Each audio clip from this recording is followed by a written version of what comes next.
What's up, guys? Ruppy here, and guess what? My Columbus Swoo are back. We were invited back to the UNPL for their 4th season, and I've got higher hopes for this season, honestly. Last season was a thing, let's put it that way. I had an extremely solid team on paper. I mean, in pre-draft rankings, I believe it was rated one of the best teams. But ultimately, yeah, it just didn't work out for us, unfortunately. I think 3-6, if I remember correctly, was the record we ended at. Could have actually had a shot at making playoffs even all the way into the final week, but that did not happen. That was on me. Honestly, I apologize to all the Mons that were on my roster last season because, again, really solid team on paper. I feel like I let them down as a coach, though, and yeah, that hurt. But we're back again, and we're trying something a little different this time. So we will see how it worked out. So this time around, I had the 10th pick out of 12 for the Naranja division in the UNPL. I flipped divisions this time. They put me in the orange division as opposed to the grape division this time. I don't mind though. But yeah, I had near the back wheel pick this time around, which honestly I think kind of worked out better for me. I've noticed this odd trend where, for the most part, I seem to do better when I'm closer to a wheel pick, specifically the back wheel. Kind of gives me a chance to scout some things out, I guess. Be able to make some of my picks really close together. I can kind of form a plan out of it.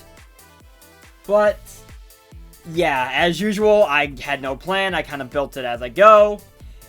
And getting to me for my very first pick, as we go ahead and break down my team here, I figured I wanted to go with something familiar to kick things off this time. Something that I've used it before, I found success with it, I feel like I can probably work well with it because of that. Just to kind of give me some familiarity to build around, ultimately. And for my first pick, because of that, I decided to go with Iron Valiant.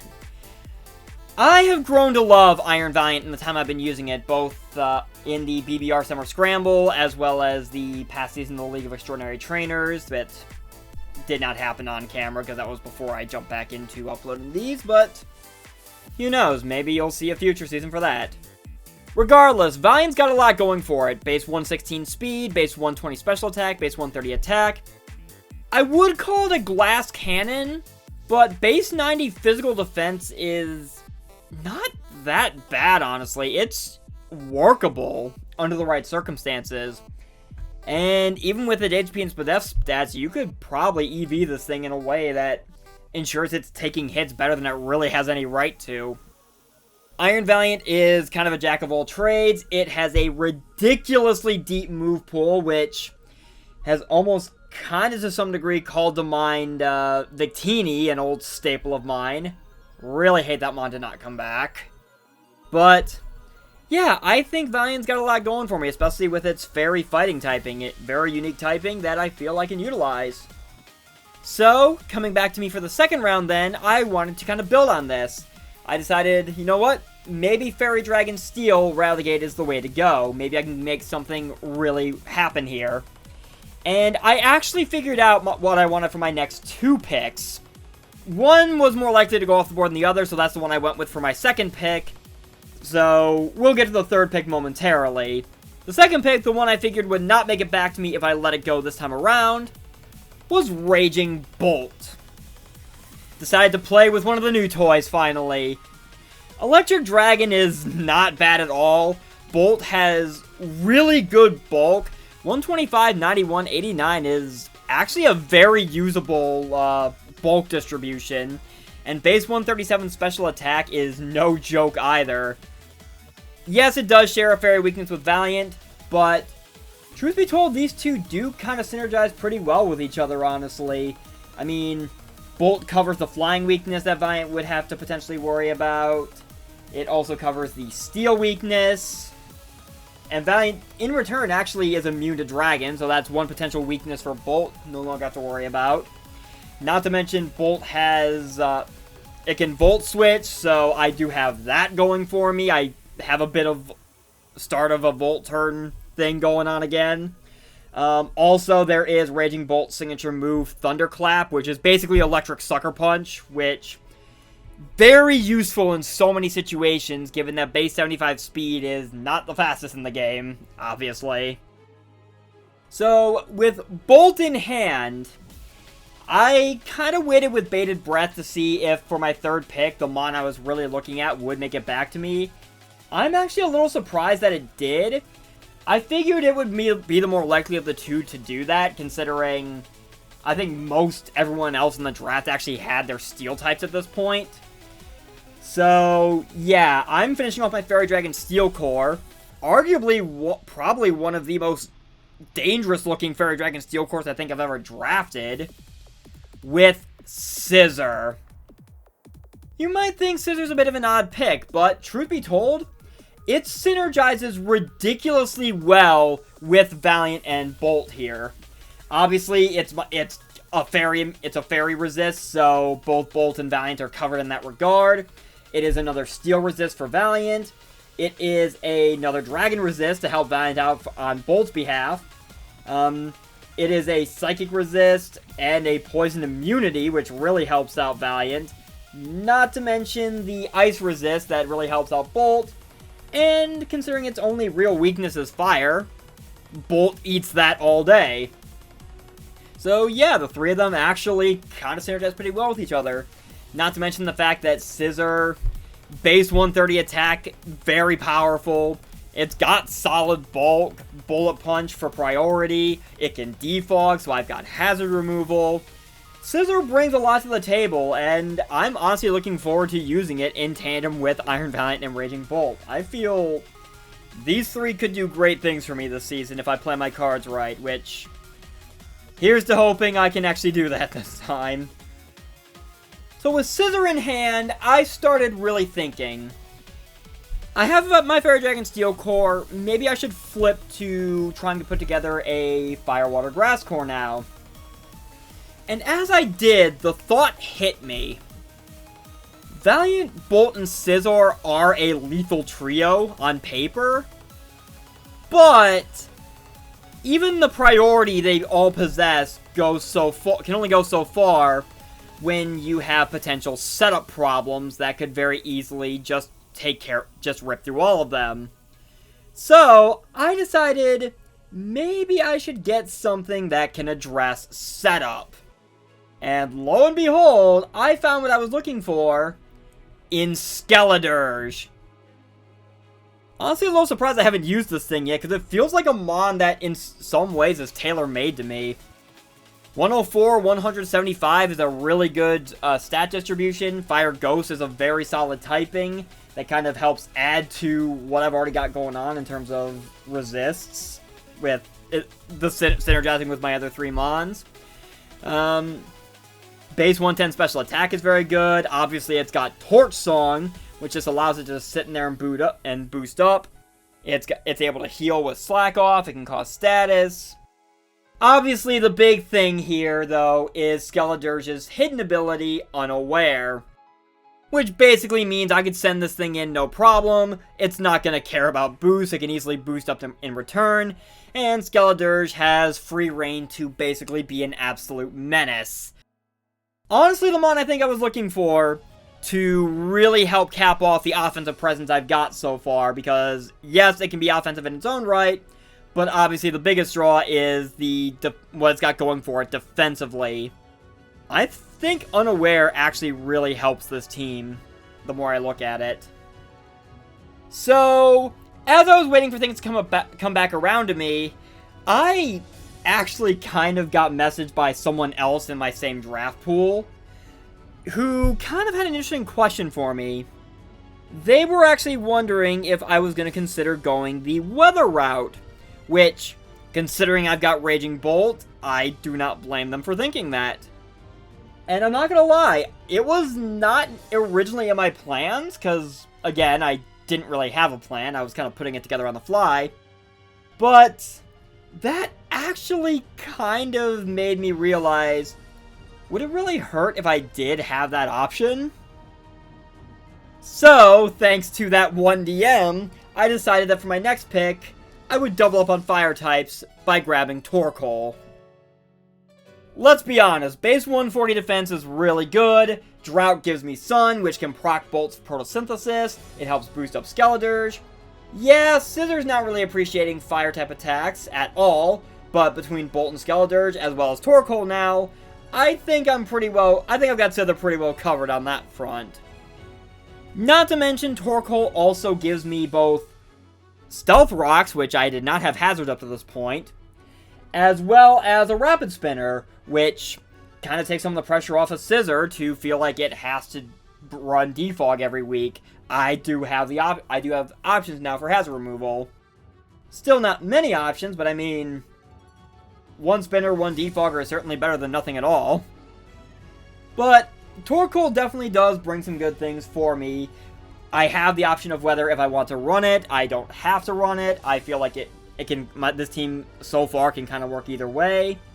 Not to mention, Torkoal gives me even more physical bulk to kind of rely on, because, I mean, base 140 is certainly better. I mean, base 100 for Skeledirge and Scissor is good, don't get me wrong. Base 140 from Torkoal certainly helps matters. So, on to round 5 now, and there was a Mon that immediately grabbed my attention that I was kind of stunned was still on the board for whatever reason. This honestly kind of blew my mind, but I'm like, you know what? If it's there, why not go for it? Because how on earth this thing is still on the board at this point is beyond me, so maybe I'll make people pay for it. That Mon is none other than Mamoswine. Again, how on earth Mamoswine was still on the board at this point is beyond me, because this thing is notorious for being extremely difficult, if not virtually impossible, to truly prep for.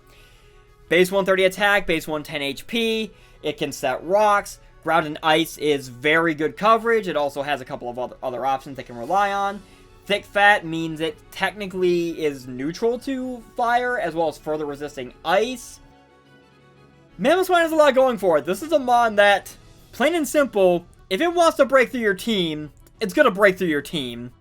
You can't stop it. You can't tell it, no, I don't want you to break through my team. Mamoswine does not understand. All it knows is, you're in its way, it's gonna run over you. I think that's what I like about Mamoswine, honestly, and I know I had some issues with it. I know I had some issues with the Mamoswine I played against last season.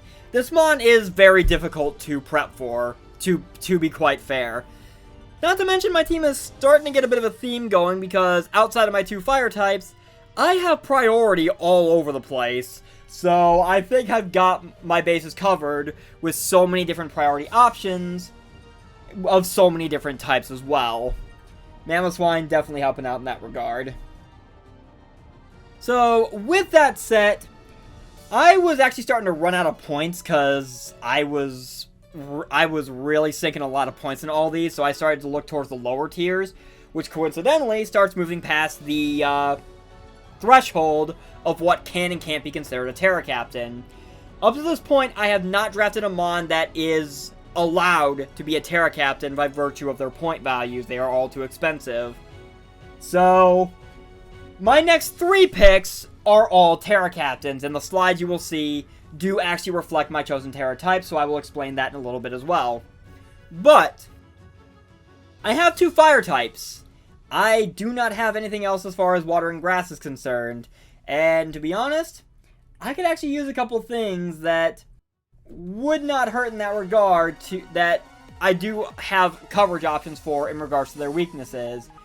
Not to mention, I have a very bad ground weakness at this point that has not been addressed yet, so I feel we need to fix that. And there was a mon on the board that actually kind of fit all of those boxes. So, may I present to you the first of my Terra Captains, Gyarados. Gyarados is absurd, don't get me wrong.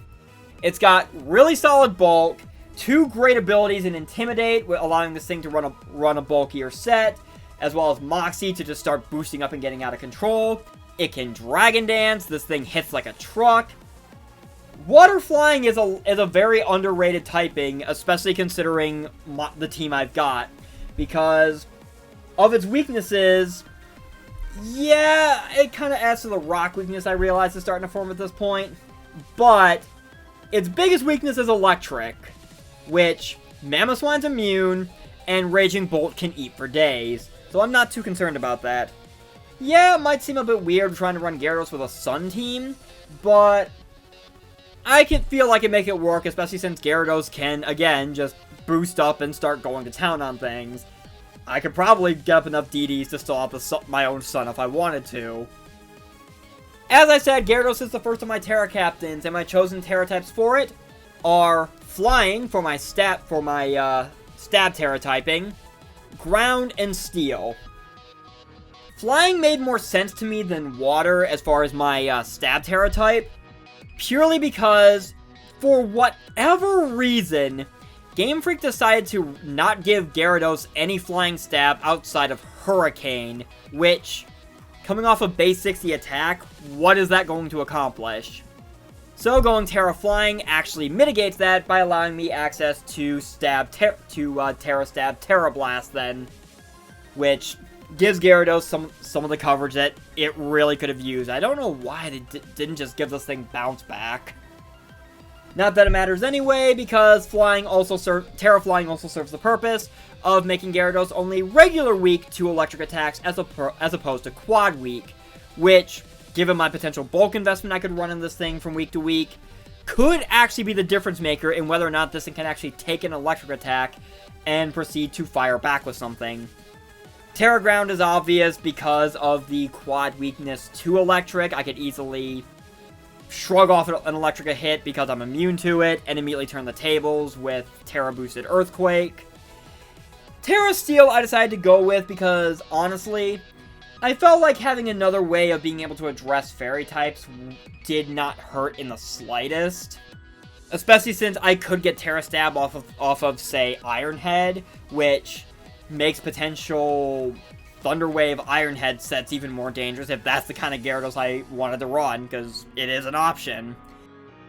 I legit feel Gyarados brings a lot to this team and really helps add to the offensive presence that this team is starting to build, because this is definitely looking like a bulky offensive roster altogether. Moving on to my second Terra Captain, let's be frank. I need a Grass type to finish my Fairy Dragon Steel Core. A Grass type also helps further address the ground weakness I've got going on.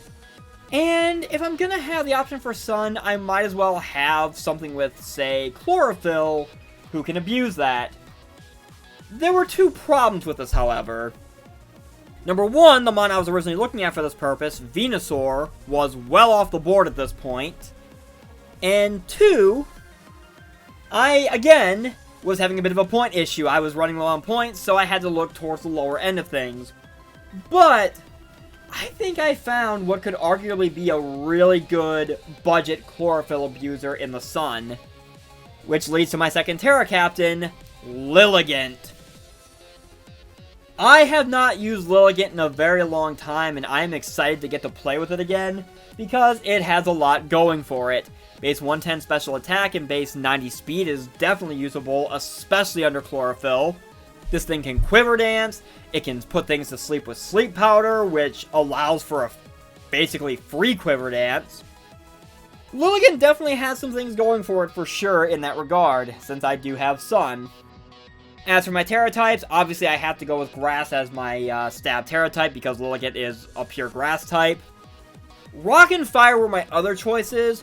Rock to turn the tables on things that Lilligant is weak to, especially with Terra Rock Terra Blast. And Terra Fire also felt like a nice idea to further abuse the Sun. Especially since, if I don't want to go Terra Fire Terra Blast, I do have the option of potentially firing off a Terra Stab boosted Weather Ball in the sun in that regard.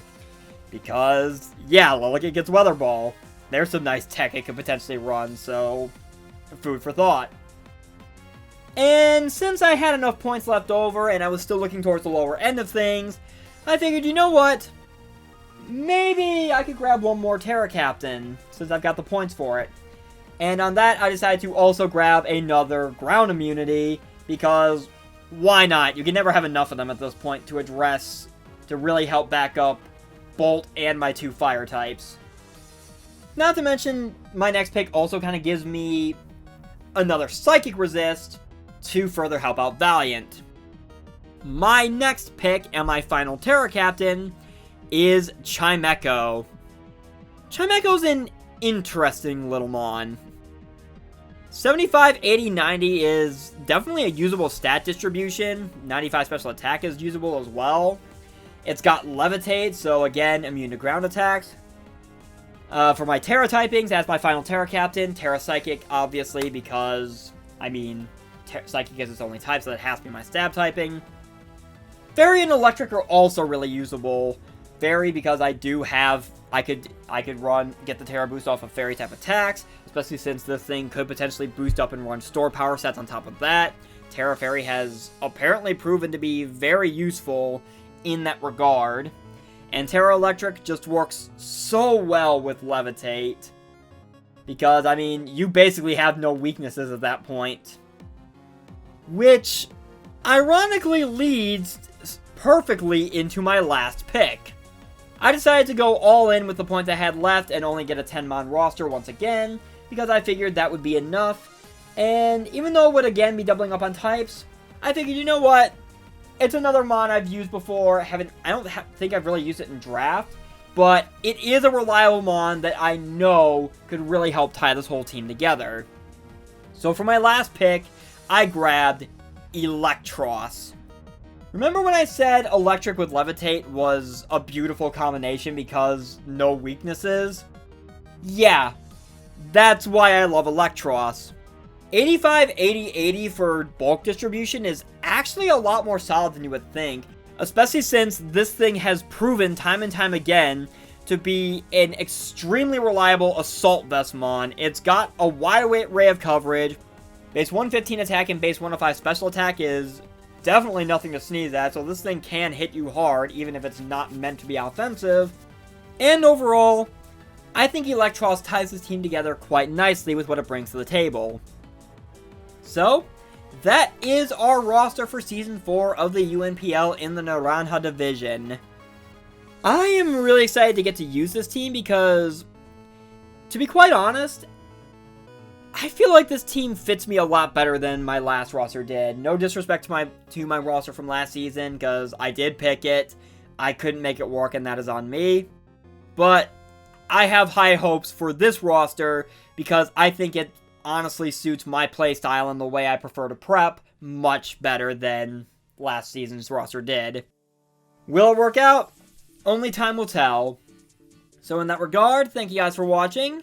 I have been Ruppy, and I will see you guys next time when our UNPL season gets underway. Take care, everyone.